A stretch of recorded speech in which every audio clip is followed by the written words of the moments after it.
quasi da 4 anni, o da 4 anni, e prima rispetto al congresso di Tokyo, tenuto nella primavera dell'84 e all'inizio di aprile, e oggi qui a Milano. Ha fatto già un intervento a Roma martedì sera, adesso terrà questa serie di interventi, di conferenze per un mese, e preludono poi a più in là a un anno che passerà nella fondazione, un anno che in un altro contesto rispetto a quello di quest'anno. Noi stiamo ponendo le basi per quest'altro contesto. Del contesto comunque di quest'anno ci rallegriamo. E allora si è occupato della letteratura europea e della letteratura giapponese, chiaramente del confronto fra di esse. E proprio di questo, quindi, parla attraverso queste conferenze, che noi trascriviamo anche in vista di una raccolta. Per il momento queste conferenze potranno andare in una raccolta della Triennale, e poi in futuro sarà un libro che a livello internazionale sarà prodotto nella Fondazione. Allora, si tratta della letteratura giapponese a contatto con la civiltà occidentale, ma in particolare con la letteratura occidentale. Allora sono molto contento che si trovi fra noi. A Roma l'abbiamo costretto a parlare in condizioni di fusi orari, condizioni piuttosto determinate di fusi orari, condizioni impossibili, e cui ha fatto il suo intervento nell'ora in cui a Tokyo, cioè quando a Tokyo erano le 7 del mattino. E sabato abbiamo avuto un collegamento con Iwasaki per una performance che l'artista Fred De Forest aveva organizzato, che comportava poi collegamento con Parigi e uno con New York. Allora, in aprile, io ormai sto preparando, dovrò dire anche a Fuksiewicz quali sono, almeno quali sono alcune persone che hanno già annunciato di venire per il congresso di aprile, che è un congresso importante, in quanto benché non sia un festival, non è un festival, però è un congresso di conclusione della triennale, perciò anche rispetto alla stampa sarà un congresso importante. Per quel congresso, diciamo, le cose principali che vi sono state durante la triennale saranno in qualche modo rappresentate, e in più delle cose che non vi sono state durante la triennale. E questo collegamento telematico a Parigi mi pare che siano pronti tra Milano e la Francia, e New York e Tokyo, e vediamo poi anche la SIP per il collegamento almeno con Parigi a colori. Ecco, già anche da Roma verranno molte persone. Frosini, fra l'altro, diceva l'altra sera, no? Che sarebbe venuto, forse bisogna metterlo nel programma di 10, 11, 12, ma vengono molte persone da Roma. Allora,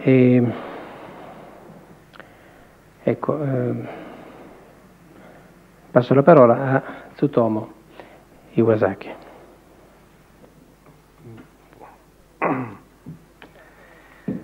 Enfin, je devais commencer donc cette série de...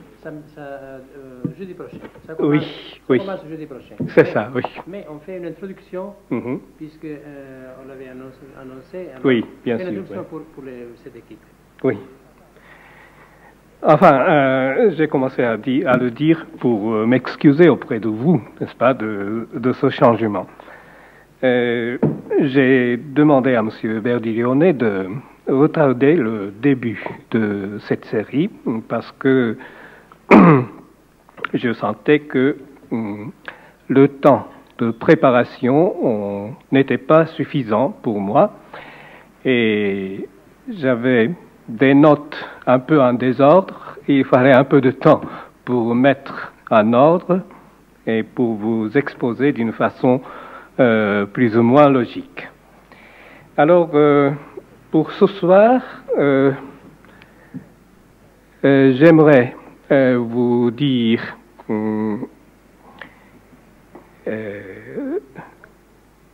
la grande ligne de l'histoire de la littérature japonaise avant l'époque qui nous occupera donc à partir de la semaine prochaine. C'est-à-dire que j'ai l'intention de traiter devant vous la littérature japonaise moderne depuis l'ouverture du Japon qui a eu lieu en 1868, n'est-ce pas? Donc, je voudrais vous parler surtout de la littérature qui commence à partir de la deuxième moitié du XIXe siècle.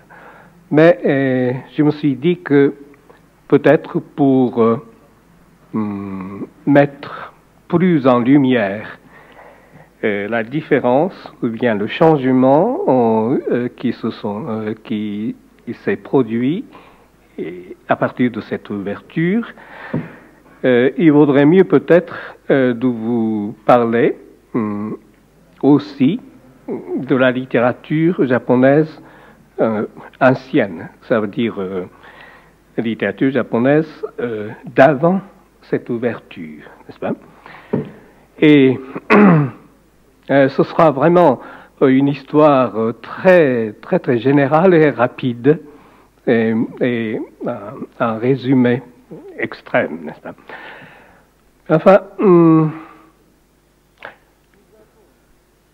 nous avons une littérature d'une longue et vieille tradition qui commence avec un texte mythique, mais un texte écrit au 8e siècle.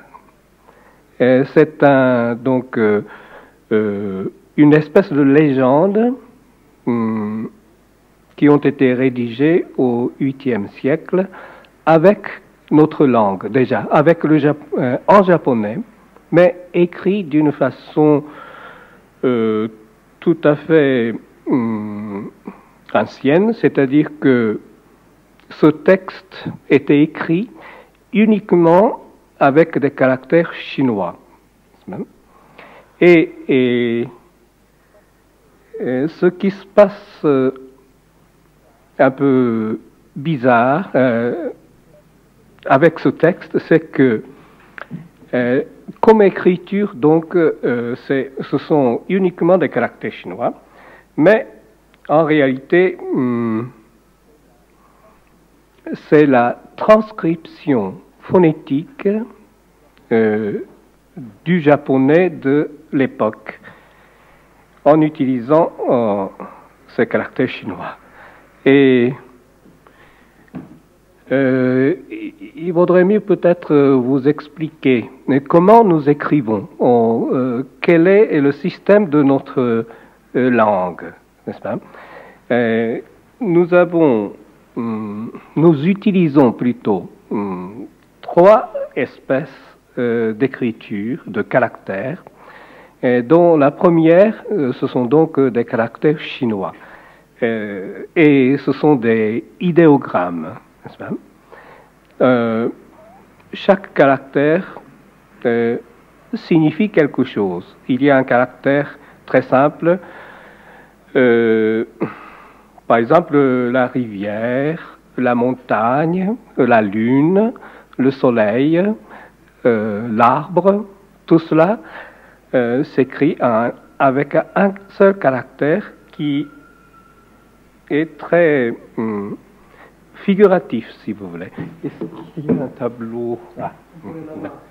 La prochaine fois, on prépare un tableau. Ou bien peut-être, non, je peux écrire, juste pour montrer, n'est-ce pas? Un tableau lumineux la prochaine fois non, je crois que pour ce soir seulement. Par exemple, ce caractère, n'est-ce pas? C'est un caractère chinois qui veut dire la montagne. Et je pense que vous devinez facilement que c'est l'abréviation, ou bien, comment dire, c'est la forme abrégée de montagne. Au début, on imaginait quelque chose comme ça, et ça, on voit tout de suite que ce sont des montagnes. Et donc, l'origine des caractères chinois, du moins, un certain nombre de caractères chinois vient directement de la forme naturelle, n'est-ce pas? Et deuxième caractère, très simple aussi, 3 traits verticaux représentent une rivière, c'est-à-dire l'image de l'eau qui coule, n'est-ce pas? Avec des petites vagues peut-être. Ou bien encore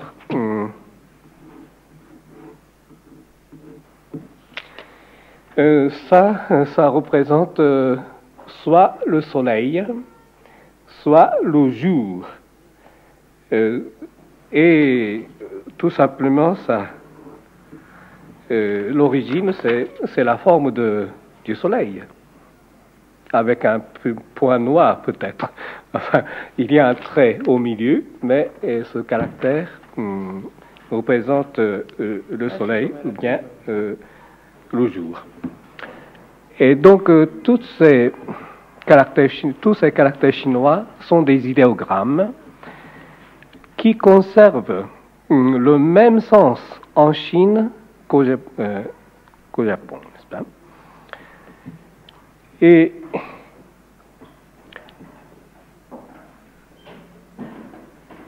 la deuxième catégorie de notre caractère, plutôt deuxième et troisième catégorie de notre écriture, ce sont des signes phonétiques, tout à fait phonétiques, mais qui ont été inventés par des Japonais à partir des caractères chinois, mais sans aucun rapport avec le sens, n'est-ce pas? Et nous, pour écrire un texte japonais, donc nous mélangeons ces 3 sortes d'écriture. Peut-être je vais vous montrer, oui.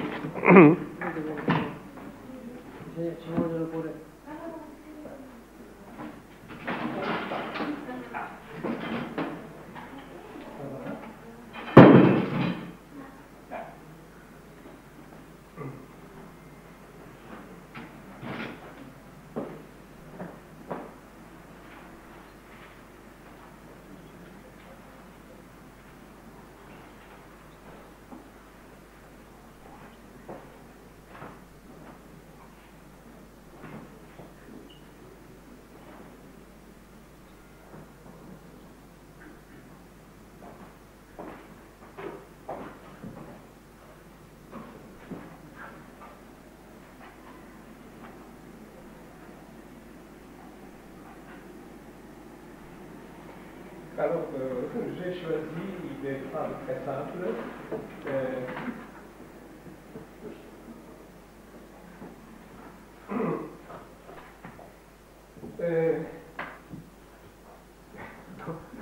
Dans ces phrases, ce que je marque avec ces traits, là, ce sont des caractères chinois. Et tous les autres sont des caractères donc phonétiques. Et le premier caractère qui veut dire moi, ça, et ça c'est école. Ces deux caractères. Et ça c'est la racine du verbe aller. Ça. Alors, ce qui se passe très curieux entre les Chinois et les Japonais, c'est que même si on ne se comprend absolument pas en parlant, on peut se comprendre en écrivant ces caractères chinois. Je crois que si parmi vous il y avait un Chinois, et s'il écrit ces 4 signes, il comprendra à peu près ce que je veux dire. C'est-à-dire, je vais à l'école. N'est-ce pas?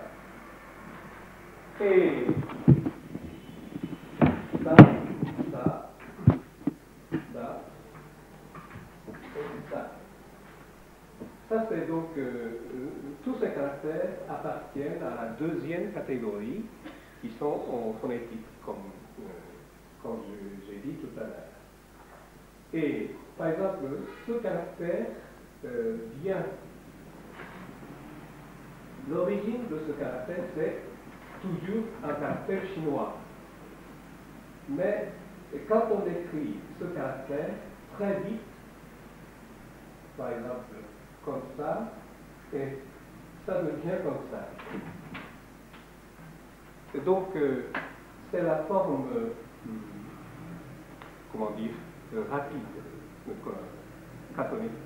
Par exemple, ça se prononce A et phonétique, mais il vient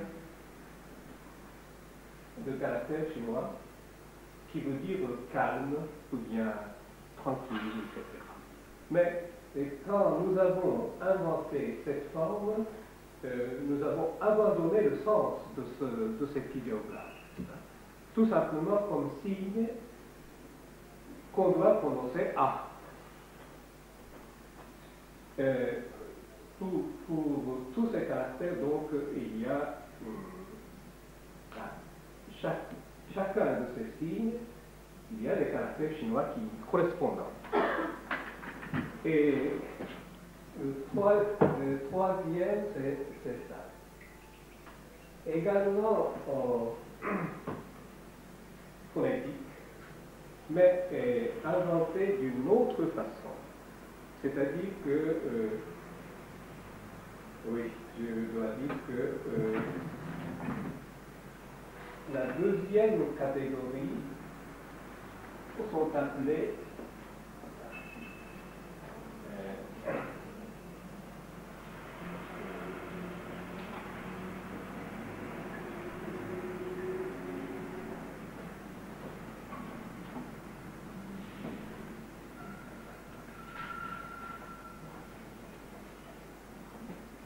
donc, la catégorie que nous appelons hiragana, ce sont finalement des formes rapides des caractères chinois. C'est-à-dire que la troisième que nous appelons en katakana,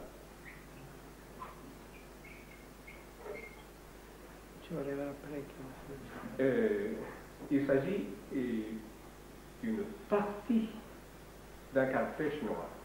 Par exemple, il y a un signe qu'on prononce I, ça, n'est-ce pas? Mais l'origine c'est I, un caractère chinois qui se prononce I, et nous avons pris simplement cette partie pour faire un signe qui se prononce I, etc. Et ici, j'ai utilisé ces signes de troisième caractère, Michel. Je vais à l'école avec Michel. Et nous utilisons ces troisième ces caractères phonétiques de troisième catégorie pour transcrire les noms étrangers. Italia, par exemple, nous écrivons avec ces caractères de troisième catégorie. Et je reviens donc au premier texte japonais. Et c'était écrit, c'était avant l'invention de ces signes phonétiques. Donc, on utilisait bien les caractères chinois, mais en mélangeant les caractères chinois qui gardent le sens d'origine et avec des caractères chinois utilisés uniquement comme signes phonétiques. Mais en tout cas, comme langue, c'était déjà du japonais. Et là, ça date du 8e siècle. Mais c'est un texte tout à fait mythique et légendaire. Le contenu de ce texte raconte l'origine de notre pays, etc., et ce qui s'est passé après. Et donc, ça, on ne peut pas considérer comme œuvre littéraire. C'est simplement plutôt une espèce de chronique, n'est-ce pas? Chronique mythique.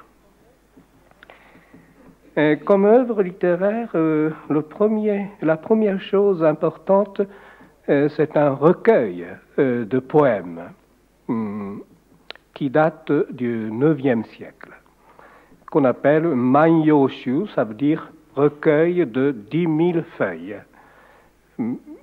Ça veut dire de tout le monde. Et en effet, dans ce recueil, on trouve des poèmes très courtes, de 31 syllabes en tout, n'est-ce pas? Mais poèmes faits par, non pas uniquement des aristocrates de l'époque, ou des empereurs, ou des intellectuels, enfin, entre parenthèses, mais aussi par les soldats de l'époque, en tout cas par les peuples aussi. Et il y a beaucoup de poèmes par des anonymes. On ignore le nom de l'auteur.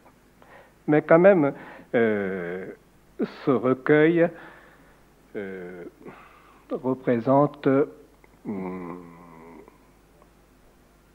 exprime bien la mentalité du peuple japonais de cette époque. Et ce qui est important à retenir avec ce poème, c'est la franchise. Et comment dire,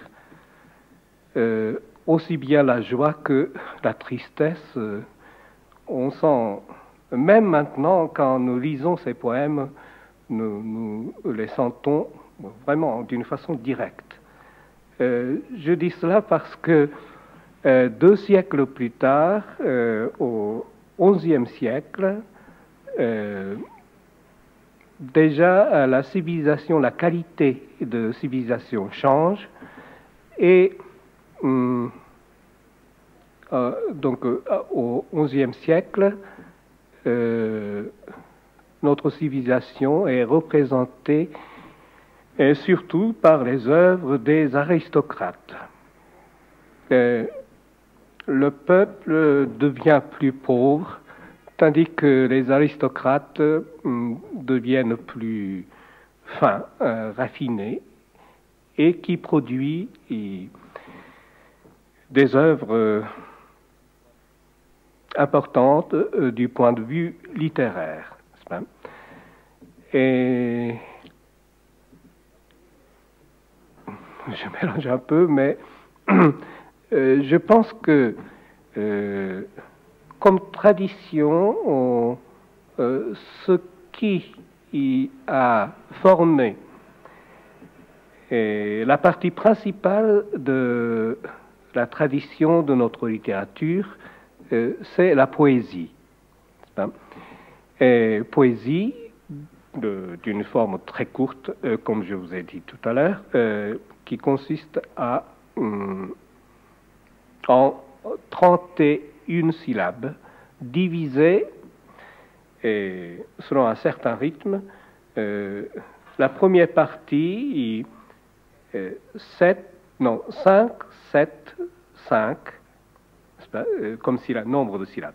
Et la deuxième partie du poème, de notre poème traditionnel, 7, 7. En tout, 31 syllabes. Et c'est la forme...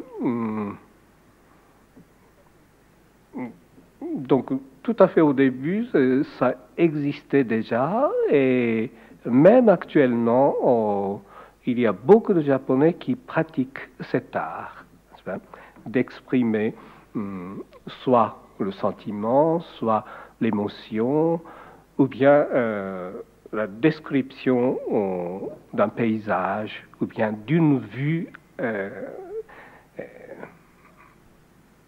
aperçue à un moment donné, etc. Et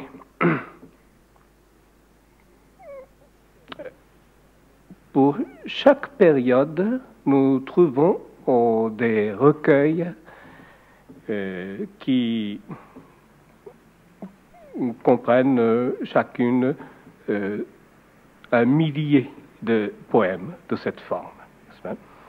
Et oui, je voulais dire que déjà au XIe siècle, donc, ces poèmes étaient quelque chose de très raffiné. Quand on compare avec le premier recueil dont je vous ai parlé, n'est-ce pas? Et vous devez avoir entendu parler de ce fameux roman qu'on appelle Genji Monogatari, l'histoire de Genji, écrit par une dame de cour du XIe siècle également. Un roman composé de 54 chapitres qui raconte la vie d'un prince qui était le fils d'un empereur, mais comment dire, fils illégitime de l'empereur de l'époque, mais un prince très beau et qui avait beaucoup de succès féminin au cours de sa vie et qui donne naissance à un fils et qui répète, si vous voulez, la destinée de son père, etc. Et on dit très souvent que ce roman de Genji, l'histoire de Genji, est comparable à la recherche du temps perdu de Marcel Proust du point de vue de la finesse de la psychanalyse, non pas psychanalyse, du point de vue de l'analyse psychologique, n'est-ce pas? Il y a même des études qui ont été faites, une espèce de comparaison, rapprochement entre ces deux romans, n'est-ce pas? Donc, Genji et le roman de Proust.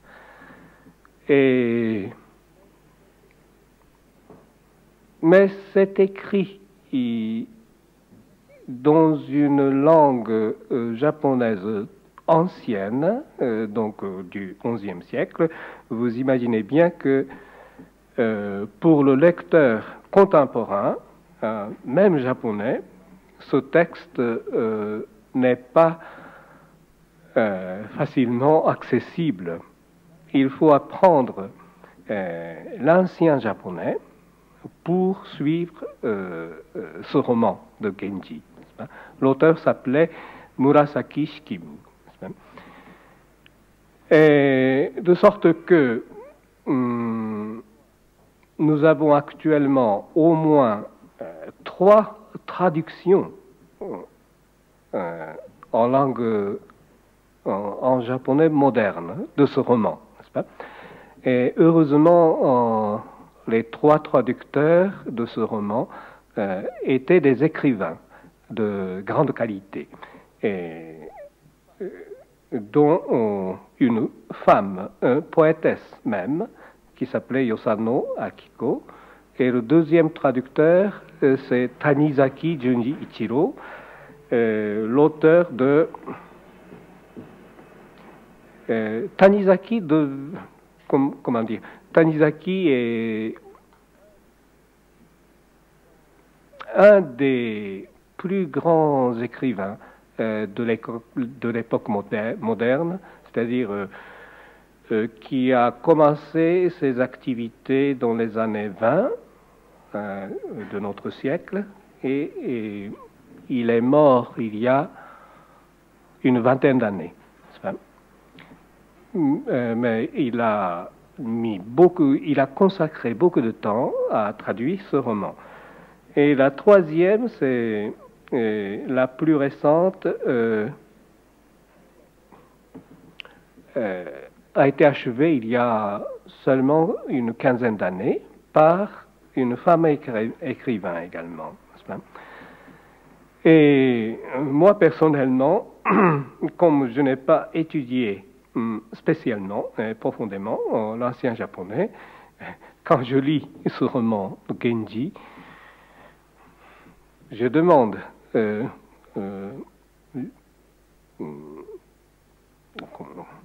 j'utilise ces traductions en moderne du roman. Mais vraiment, ce roman est comparable, en effet, à l'œuvre de Proust. Et une autre forme dont il faudrait parler, c'est ce qu'on appelle haïku. C'est un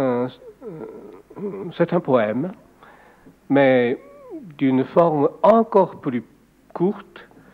Et haïku consiste en 17 syllabes, c'est-à-dire qui correspond à la première partie de waka, de poésie courte dont je vous ai parlé tout à l'heure, n'est-ce pas? La première forme, c'était 31 syllabes, mais haïku est fait avec 17 syllabes, divisé également 5, 7, 5. Et dont l'auteur, le poète le plus connu est Basho. Il est du XVIIIe siècle, en pleine période Edo, du shogun Tokugawa. Et haïku, certainement, c'est la forme la plus courte comme poésie et la plus courte du monde, je crois. Et comme c'est extrêmement condensé, il faut bien choisir les mots, n'est-ce pas, pour exprimer quelque chose. Il faudrait citer plutôt des exemples concrets. Et, par exemple, un poème que je me rappelle de Basho, toujours, vers la fin de sa vie, est Tabi ni yande, yume wa kare no kakemegu. Il y a une expression un peu, du point de vue formel, c'est exceptionnel. La première partie, donc, est de 6 syllabes au lieu de 5, comme règle. Tabi ni yande, n'est-ce pas, 6.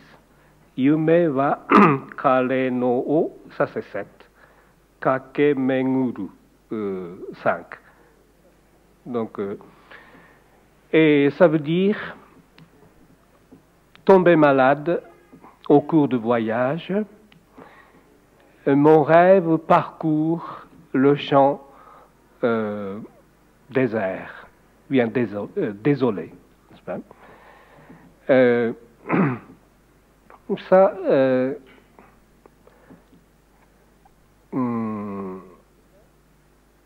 donc très courte, mais haïku exprime bien un monde mental qui peut être d'un moment très limité, mais avec une résonance très profonde. Parfois, ça peut être une simple description, par exemple, toujours de Basho, Furuike ya kawazu tobikomu mizu no oto. Enfin, si je traduis littéralement, voici un vieil étang, et on entend le bruit fait par un crapaud qui se plonge là-dedans. C'est tout, n'est-ce pas? Mais avec ce poème, il y a de la sonorité, une espèce de musicalité, et comment dire, comme paysage, c'est désolé, vieil étang, à l'eau dormante, et tout est silencieux autour. Tout d'un coup, on voit un bruit de crapaud qui plonge. Alors, ce bruit qui doit être très faible donne un effet énorme, n'est-ce pas? Et un autre,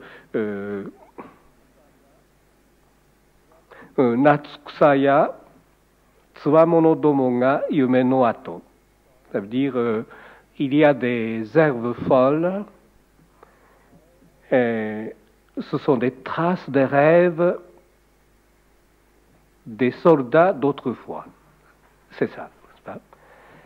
Et c'est Basho a fait ce poème sur le lieu même de l'ancien champ de bataille. Et là, il ne reste plus rien, il n'y a que des herbes folles qui poussent, mais il sait que à peu près 8 siècles avant lui, il y avait une bataille violente sur ce lieu même, et donc sa pensée vont vers ces soldats disparus, dont l'ambition était grande, mais tout ce qui reste de leurs rêves, c'est ça.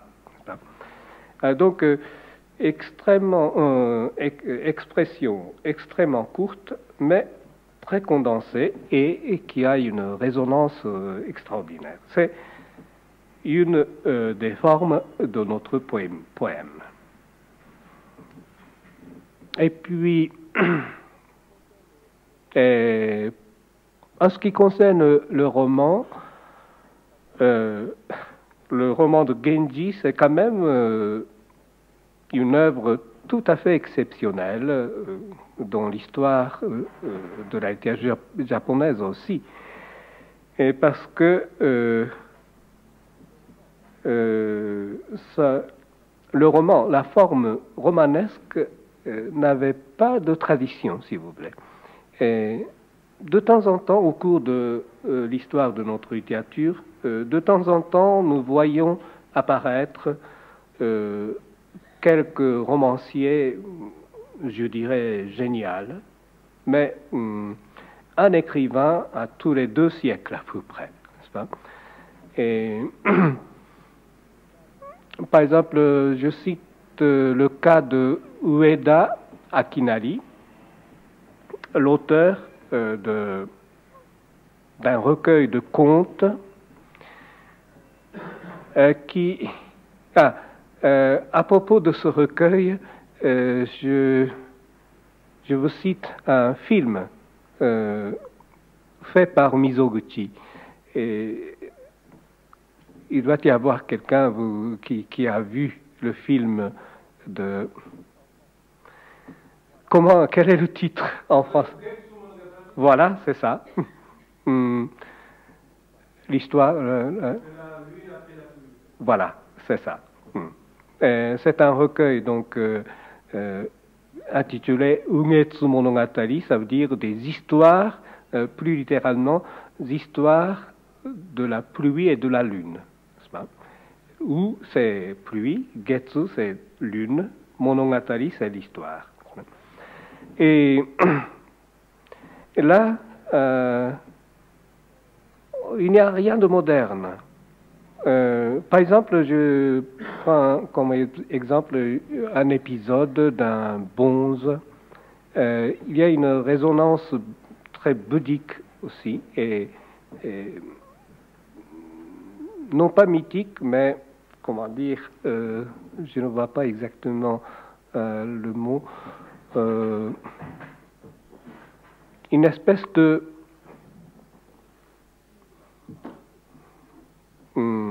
surnaturalité, si vous voulez. Et, par exemple, un conte intitulé Promesse de la chrysanthème. Ça, c'est la traduction littérale du titre. Il s'agit de deux samouraïs qui, un jour, ont fait la promesse de se revoir 1 an ou 2 ans après leur première rencontre. Première, non pas première, mais c'est deux hommes très amis et qui devaient se revoir à une certaine date fixée, n'est-ce pas? Or, l'un de ces deux samouraïs était mort avant le jour promis. Mais l'autre attendait donc sa venue chez lui et il a vu en effet la venue de l'ami attendu. Mais à la fin du compte, on voit qu'il s'agissait d'un fantôme qui revenait. Juste pour tenir sa promesse. Il était venu en fantôme, etc. Madame Yourcenar, qui connaît très bien notre littérature, estime énormément ce conte. Et il y a tout cet aspect religieux, bouddhique, mais qui raconte au fond le problème de fidélité, n'est-ce pas, fidélité humaine, sous la forme de contes bouddhiques, etc.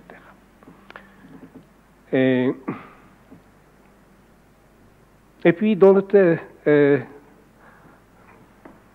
un autre domaine, comme théâtre, je dois citer le cas de Chikamatsu Monzaemon, qui est un dramaturge également du XVIIIe siècle. À mon avis, c'est un auteur également génial et qu'on pourrait comparer à Shakespeare. Et du point de vue profondeur d'analyse psychologique, utilisation de situations dramatiques, etc. Et avec Chikamatsu,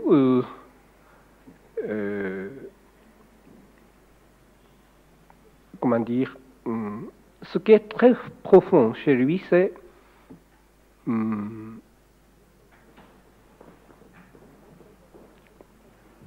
représentation, expression de la nature humaine, si vous voulez. Ma poi la cosa grossa era di